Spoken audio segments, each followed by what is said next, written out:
Welcome to Mr. Oskin Storytime. Today's story is a multi-part video. This is part one of Arnie the Doughnut, cooked up by Laurie Keller.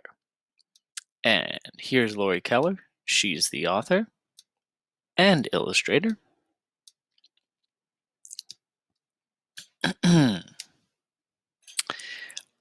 For Cookie and for Sage. Arnie turned out to be just the kind of donut he hoped he'd be. Chocolate covered with bright colored candy sprinkles. He was made early in the morning at the downtown bakery, home of the best donuts around. Arnie was proud to be one of the best. He knew that people all over town made special trips to his bakery to buy donuts of their very own. As Arnie sat on the tray, which had just been placed in the donut case, he took a moment to reflect on the amazing things that had happened to him that morning. 1. Cut into ring. 2. Deep fried. 3. Cooled. 4. Iced. 5. Sprinkled. 6. Named. Arnie looked around and saw all sorts of donuts sitting nearby. Take a look at all those donuts. He tried to strike up a conversation with an apple fritter on the next tray over, but she didn't seem to want to talk. It's rather early. Maybe she's not a morning donut, Arnie supposed. It was 6 a.m., and the baker had just hung the open sign in the window. Arnie was fascinated as he watched customers stream into the bakery. One by one, donuts were chosen, placed in paper bags, and whisked away with their new owners. Some went by the dozens in giant boxes.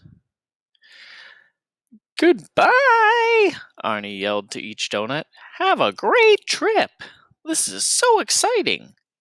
I wonder who will choose me." Just then, Arnie looked up and saw a man pointing right at him. "Moi?" Before he could say another word, he was pulled from the tray and placed in a paper bag of his very own. "Thank you, Mr. Bing. Have a nice day," Arnie heard the baker say to the man. "Mr. Bing? That's a fine name," Arnie decided. "I can hardly wait to meet him." The ride to Mr. Bing's apartment was a little bumpy. Arnie was grateful for the soft napkin the baker had so thoughtfully placed underneath him in the bag. He had never ridden in a car and wished he could look out the window to see all the sights. But more than anything, he wished he could meet Mr. Bing. "Why does he keep me in this bag?" Arnie wondered. Finally, the car came to a stop, and they were home.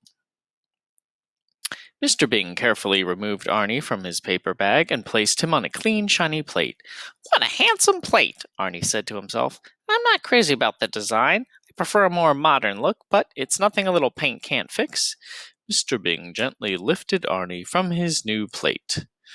"Isn't that cute?" thought Arnie, as he closed his eyes and smiled. "He wants to hold me." As Arnie relaxed in Mr. Bing's hand, he felt himself moving higher and higher away from his plate. When he opened his eyes, he